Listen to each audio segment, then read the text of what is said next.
In 1994, archaeologists discovered something that shouldn't exist. A temple, 11,600 years old, built 6,000 years before Stonehenge, 8,000 years before the pyramids, by people who, according to every textbook, didn't have cities, didn't have agriculture, didn't have writing.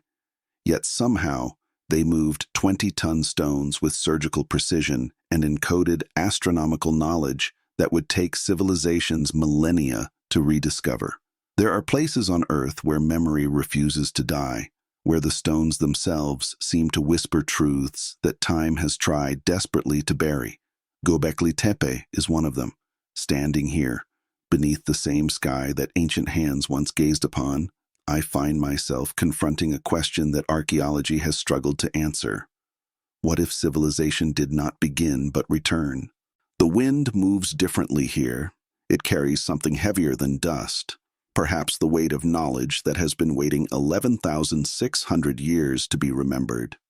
These pillars, each weighing up to 20 tons, were not placed here by chance. They were carved with precision, arranged in deliberate circles, and oriented to the cardinal points with an accuracy that suggests a sophistication we've only recently begun to comprehend. But here's what archaeology finds most difficult to accept. This was built before agriculture, before cities. Before, according to every textbook written in the last century, humans should have possessed the organizational capacity, the motivation, or the knowledge to undertake such a monumental project. In 1994, German archaeologist Klaus Schmidt arrived in southeastern Turkey following a survey report that described a Byzantine cemetery on a hill local farmers called Göbekli Tepe, Potbelly Hill. What Schmidt discovered would challenge everything we thought we knew about the dawn of civilization. As the soil was carefully removed layer by layer, what emerged was not a cemetery, but a temple.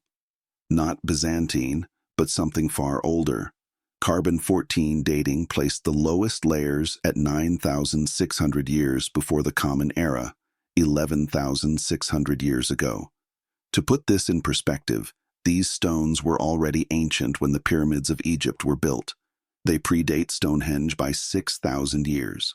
They existed before writing, before the wheel, before metallurgy, before everything we associate with the word civilization. The site covers approximately 22 acres, though Schmidt estimated that what they excavated represents less than 5% of the total structure. Ground-penetrating radar suggests hundreds more pillars remain buried, waiting. Each circular enclosure contains massive T-shaped pillars, some reaching heights of nearly 20 feet. The pillars are not crude monuments of primitive people. They are masterworks of three-dimensional sculpture, depicting animals with an anatomical precision that speaks of intimate knowledge. Lions prowling, boars charging, cranes in flight, serpents coiling around sacred geometry. The organization required to build this defies our understanding of hunter-gatherer societies. Moving and erecting these megalithic pillars would have required the coordinated effort of hundreds of people. The quarrying, the transport, the precise placement. Each step demands expertise, planning, and a social structure capable of mobilizing labor on a scale we did not believe existed in that era. And then there are the astronomical alignments. The site is oriented perfectly to true north, not magnetic north, but true north, accounting for the Earth's axis. This is not accident. This is astronomy. This is mathematics. This is knowledge that, according to mainstream archaeology, should not exist here. At this time, among people we've been taught, we're simple nomads following herds across windswept plains. Mainstream archaeology tells us that hunter-gatherers built Göbekli Tepe, people with no permanent settlements, no agriculture, no written language, no metal tools. They tell us that these same people, living in small mobile bands, somehow organized themselves into a workforce of hundreds, quarried and transported 20-ton megaliths, carved them with exquisite detail, and arranged them according to precise astronomical principles. And then, having accomplished this extraordinary feat, they simply went back to hunting and gathering as if nothing had happened. Does that narrative satisfy you? Because it doesn't satisfy me. When I look at Göbekli Tepe, I see evidence of something else entirely. I see the fingerprints of knowledge that did not originate here, in this place, at this time. I see a transfer of technology, a transmission of wisdom from somewhere, from someone who already possessed these skills. Consider what we know about technological evolution. Skills develop gradually. There are false starts, experiments, refinements over generations. A potter doesn't create a masterpiece on the first attempt. An architect doesn't design a cathedral without first building simpler structures. And yet, Göbekli Tepe appears fully formed.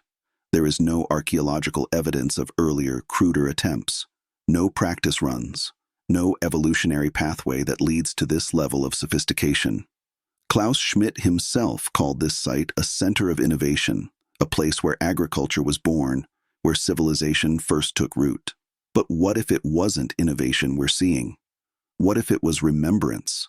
What if these hunter-gatherers were the students, and someone else, some other people with advanced knowledge, were the teachers? I am not suggesting this lightly. The evidence demands we consider it. If discoveries like this challenge everything you thought you knew about human history, you're not alone. Subscribe and join this investigation into our forgotten past. New evidence emerges with every excavation, every analysis, every stone that finally speaks after millennia of silence. 11,600 years ago coincides with the end of the Younger Dryas, a period of dramatic global climate upheaval. Sea levels rose by 400 feet, drowning coastal civilizations around the world. Vast ice sheets collapsed. Temperatures fluctuated wildly. This was a time of cataclysm, of endings and desperate new beginnings. What if survivors of that cataclysm, people who had possessed advanced knowledge, found refuge among the hunter-gatherers of Anatolia? What if they brought with them the memory of what had been lost, the architectural principles, the astronomical understanding, the organizational methods? What if Göbekli Tepe was built not by hunter-gatherers discovering these techniques for the first time, but by hunter-gatherers being taught, being guided, being mobilized by those who already knew? This would explain the sudden appearance of sophisticated agriculture in the region at exactly the same time. This would explain the astronomical alignments that require generations of careful observation to establish. This would explain the artistic sophistication, the architectural ambition, the sheer audacity of the project. But mainstream archaeology resists this interpretation. They prefer to believe that we have simply underestimated the capabilities of hunter-gatherers, that these ancient people were far more complex, far more organized than we gave them credit for. And perhaps there is truth in that.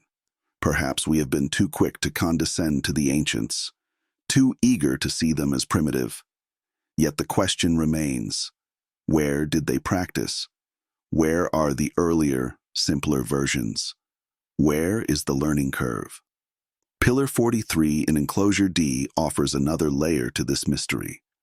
Among the carved reliefs of animals, there appears a row of what researchers have called handbags, simple rectangular shapes with curved handles at the top. These same symbols appear in Sumerian art, 5,000 years later, carried by the Apkallu, the 7 sages who brought civilization to Mesopotamia after the flood. They appear in Olmec carvings in Mexico. They appear in sculptures from ancient India. Why would the same symbol appear across vast distances and vast spans of time? Mainstream archaeology calls it coincidence, independent invention of a simple shape. But I see something else. I see a calling card, a signature, a badge of office carried by those who transmitted knowledge from one age to the next. The civilization bringers, the teachers, the survivors of what was lost.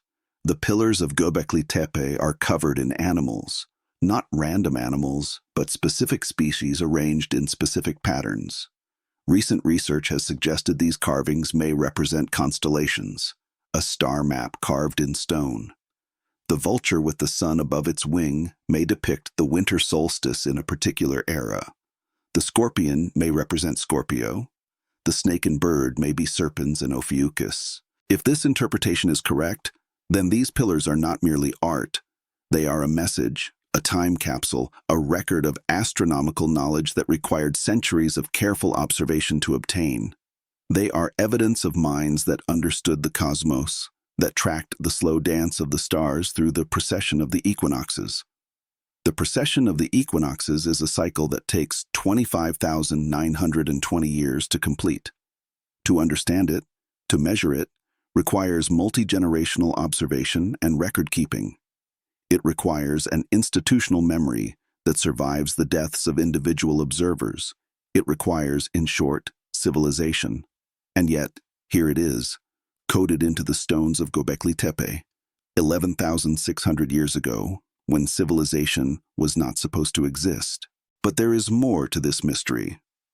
Schmidt discovered that Göbekli Tepe was deliberately buried, not by natural processes, not by the slow accumulation of wind-blown soil, but intentionally, carefully, by human hands. Thousands of cubic meters of stone, rubble, and earth were brought in and dumped over the site, entombing it completely. The very people who built this extraordinary temple, or their descendants, chose to hide it from the world. Why? What compels you to bury your own masterwork? Was it an act of preservation? A way to protect sacred knowledge during a time of crisis? Was it a ritual closure, a final acknowledgement that the age of the teachers had ended and the students must now walk alone? Or was it something else, something we cannot yet comprehend? The burial ensured the site's preservation. Without it, 11,000 years of wind and rain would have eroded these pillars to stumps. The carvings would be illegible. The astronomical alignments would be lost. Instead, when Klaus Schmidt began excavating in 1994, he found the stones almost pristine, their messages intact, waiting for a future generation that might finally be ready to receive them. I believe Göbekli Tepe is one chapter in a much larger story, a story of a lost episode in human history that occurred during the Ice Age, a story of people who built, who knew, who understood, and who were destroyed by the cataclysms that marked the end of the Pleistocene. A story of survivors who carried that knowledge forward, planting seeds of civilization in scattered locations around the world. This is not a story archaeology wants to hear. It disrupts too many established narratives. It suggests that our rise from Stone Age simplicity to modern complexity was not a steady upward climb, but a cycle, a wheel that has turned before. It implies that we are not the first, that there were others before us who reached heights we are only now beginning to appreciate.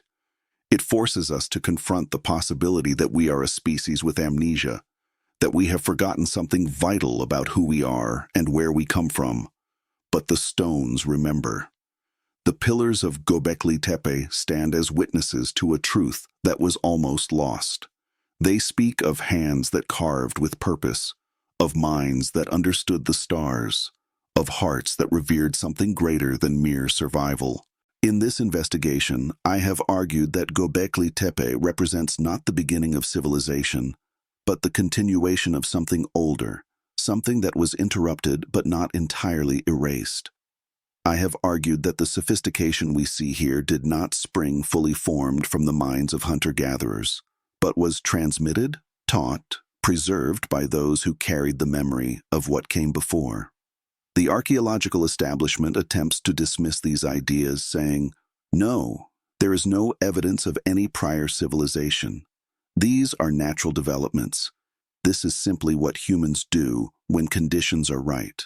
But I believe we're looking at vestige, at fragments, at the last great effort of teachers who knew their time was ending, who poured everything they had into these stones so that future generations might one day decode the message and remember. I believe that beneath the sands of time, beneath the risen seas, there are more sites like Göbekli Tepe waiting to be discovered, sites that will continue to push back the boundaries of what we thought possible, that will continue to challenge our assumptions about when civilization began and how it developed. So where does this truth lead us? What are we to make of this temple built at the dawn of the Holocene, This monument that predates everything we once believed about human capability. Existing possibilities are many, far more than mainstream archaeology has been willing to seriously consider. Because, as we've seen, this site does not stand alone. It is part of a pattern, a whisper of memory that echoes across continents and millennia. But new evidence awaits us, evidence that may prove even more challenging to conventional understanding. Across the Mediterranean, in the desert sands of Egypt, another monument stands as witness to a past we have not yet fully understood. There, carved from living bedrock, a guardian gazes eternally eastward toward the rising sun. There, in the patterns of erosion etched deep into ancient limestone, we find evidence that orthodox Egyptology cannot explain. If this journey into our species' forgotten past has moved you, if these questions matter to you as much as they matter to me, then share this investigation with someone who still believes in wonder. Subscribe to continue walking this path together. The ancient world has not finished revealing its secrets, and every stone we uncover brings us closer to remembering who we truly are. And it is there that my journey takes me now, to the weathered flanks and mysterious enclosure of the monument that may be far older than any pharaoh, older than any dynasty, older than the very civilization that claims to have built it. The Great Sphinx of Giza.